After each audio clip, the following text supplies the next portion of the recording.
Shalom. Um, this is a little teaching, um, I guess, for um, Passover, for Pesach coming up. And anyways, I have a little board that I haven't been using, but I should definitely start using it now that I've got a webcam and things. Um, anyways, this is some insight that I got from Brother Judah, and I went a little deeper. And I tend to do this at least when they give some insight into the Hebrew letters and stuff, because they do some very good things with the gematria and with the meanings of the letters and all that other stuff. But the main thing is they go based off of the Babylonian script, and I think that they should definitely just try to go back to a little more ancient paths, even though they do have a lot of good wisdom. And anyways, this is in regards to Passover. It is coming up, and the difference between Chametz and Matzah, and they're spelled almost exactly the same. And actually, if you look at it in the Babylonian script, modern Hebrew, they almost look exactly the same, except for there's a Sadi Sofit, a Sadi final, and then there's a Chet and a Hey that are on the other side of one another, and a Hey has an open little window on it. It's not connected to the actual door. And I'll show you that here. So you can have, this is a Chet Mem Sadi Sofit Mem Sadi Hey, and hopefully I can teach you from this a little better. But I think it's interesting. I did like the numerical values and stuff, but I didn't really find anything too exciting. I mean, I'm kind of new at it anyway, so anyways, let me see here. Try to move over here. My dog's sleeping over there on the bed. Okay, well, anyways, so we have here, this is basically the, right here, maybe you can see it, this is the Paleo script for Chametz. That's what it would look like. And then this is Paleo for Matzah. And then this is the pictographic Hebrew. Kind of looks like sideways ladders, a little squiggly that kind of looks like water, and then what looks kind of like a seed over here. And then here's the water, the seed, and a man. Basically, they say that it's behold. And with that, you have the definitions of Zadi, of Itzadi, which is man on his side, wait, chase, share, or hunt. With Mem, you have water, life, chaos, mighty, or blood. Hey means behold, window, breath, reveal, or look. And then you have Chet, which is tent, wall, fence, divide, have, outside. And through my understanding of the difference of these is, the differences between a Chet and a Hey is similar to the insight that I got from basically Hasidic insight, if you will.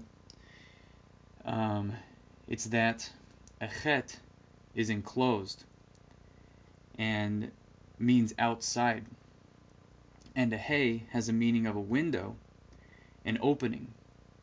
So you have Chai, Chet, typically, why would you have Chai with leavened bread for Chametz, bread that is leavened, and then not have it here when you think about, unleavened bread as being the bread of life?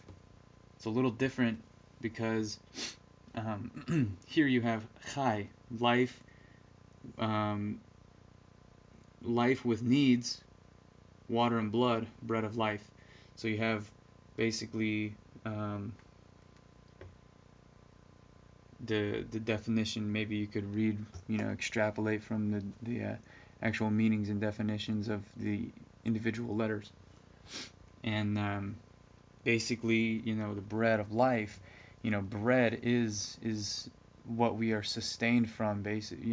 Our sustenance is human creatures on this planet is, you see so many times that we eat bread. And I don't know about you guys, but I love bread. And then, sorry for all you gluten-free people out there, you guys don't eat bread. It's not exactly bread. But, the gluten and all that other stuff, but that's a different story. But anyways, bread can sustain you and it revives you. It's very, it's very good. What then is with the hay? Unleavened bread, as in manna. But in Hebrew, it's not manna. It's manhu. And that would be spelled right here. I hope you can see that. Manhu. I think it's like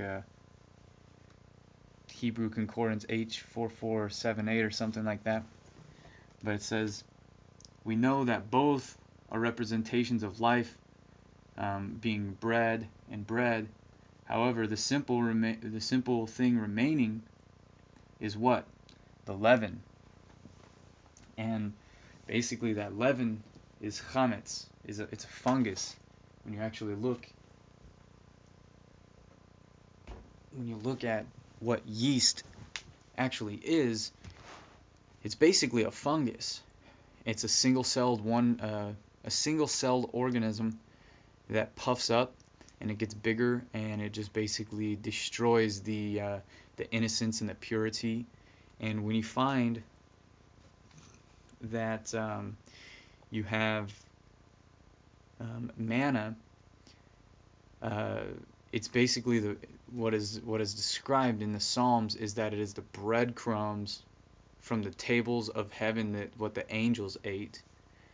And I think it's interesting that you have to take out the chametz and eat unleavened bread, or matzah, and you have to take out that ego in those things. And with the insight that you can find on Chabad.org is look it up. It's called The Escape Hatch, and I think it's very interesting because that escape hatch is kind of the same thing when you have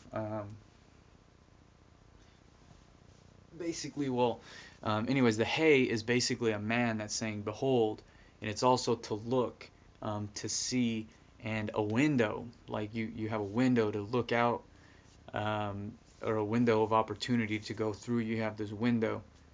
And with chet, it's more of like separation, and that's the difference right there, is from the heavenlies to earth, you have the waters between that separate us, and you have the spiritual and the physical divided by the waters, and you have that man, basically the tzadi, you have the man that's there, and that's also a representation of Yahushua, how he is basically the bridge. He is our mediator between the heavenlies and the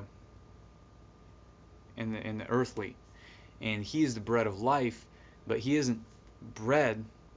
He is he's the unleavened bread. He is the manna that fell from heaven and that they ate, and he is the bread that we eat during the Passover, in remembrance of him, the symbology of it. And there's so much insight into all that, but we have to keep focus on what it truly means to have unleavened bread versus leavened, puffed up bread during this season. It's there's commandments in the scriptures that command us to eat leavened bread and unleavened bread, and there's a season for everything. And this particular season, Yah El Shaddai wants us to eat unleavened bread, and we should reflect on this time, as it's just a rehash of everything that we've heard for so long, but truly consider your self-sovereignty issues, because a lot of people, think that they're a lot better than other people because of how much they've learned, and all this kind of really, when you think about it, it's kind of stupid. All this knowledge, it doesn't mean a single lick of anything.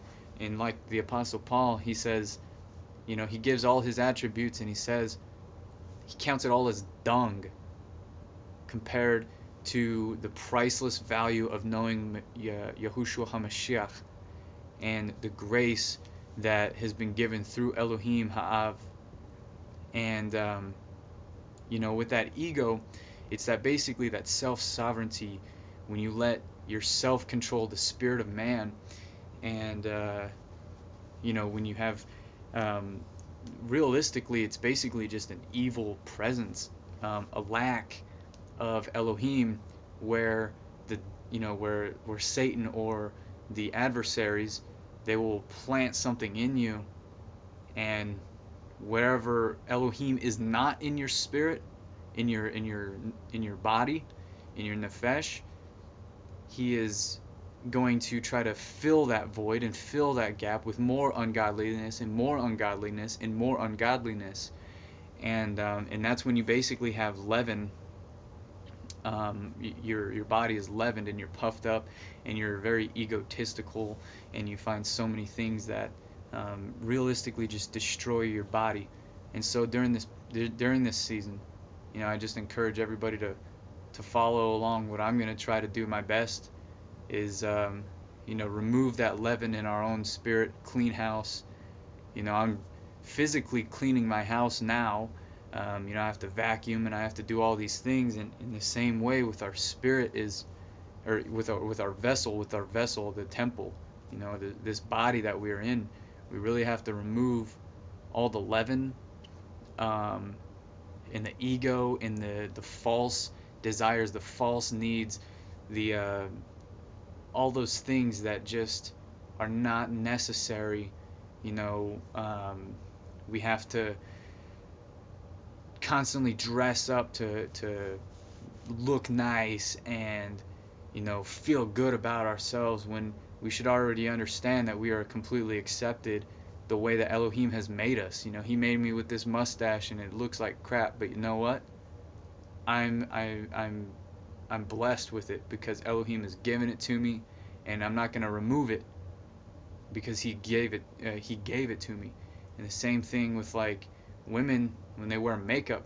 You don't need to cover your face, ladies. You don't need to cover your face. If you're out there trying to look better for other people, you don't need to do that. That is leaven right there. That needs to be taken out.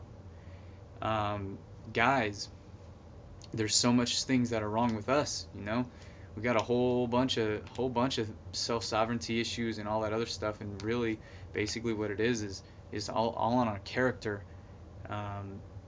And that basically that reverting all back from the window, the heavenlies and the worldly, and we need to understand that window, that that mediator, Messiah, that he has bridged us together, and we should desire to do everything that he wants us to do and be everything that he wants us to be, so that we can go through that window, so that we can behold the heavenlies and the good things. And those good things are all in the Torah. And it says the law is spiritual and holy, just and good and righteous altogether, pure and sweeter than honeycomb. And manna is told that it tasted like honey. And in the same way, going into this feast of unleavened bread, we should always keep in mind also that how is it written? Die to your flesh, because we constantly want to eat all these things that has leaven and stuff like that in it, but realistically what we should be doing is wanting to die to our flesh and eat the unleavened bread during this season, and enjoying it, because it's not supposed to be a mournful thing. We're not supposed to be sorry and sad and all this other stuff about eating leavened bread or unleavened bread. We should take delight in it, and in all the spiritual applications. And if you don't take a hold of all those spiritual applications, the physical doesn't mean anything.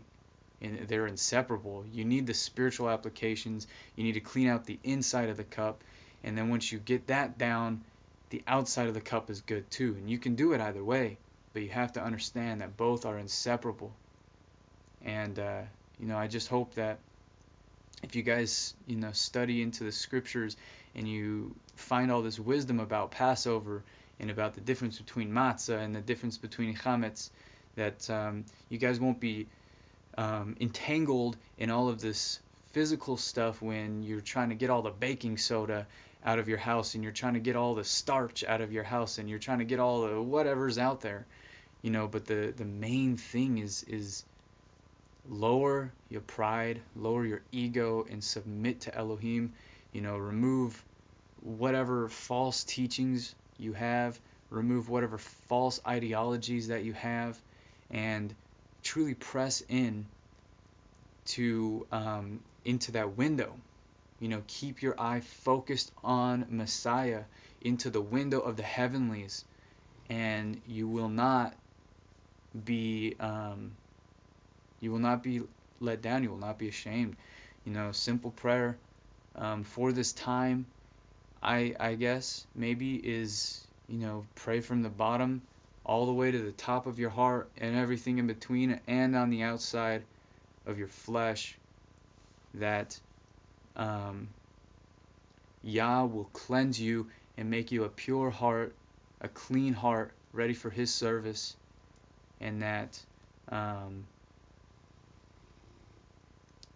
to show you the truth, and to see where you are to be fit to best serve Him during this time.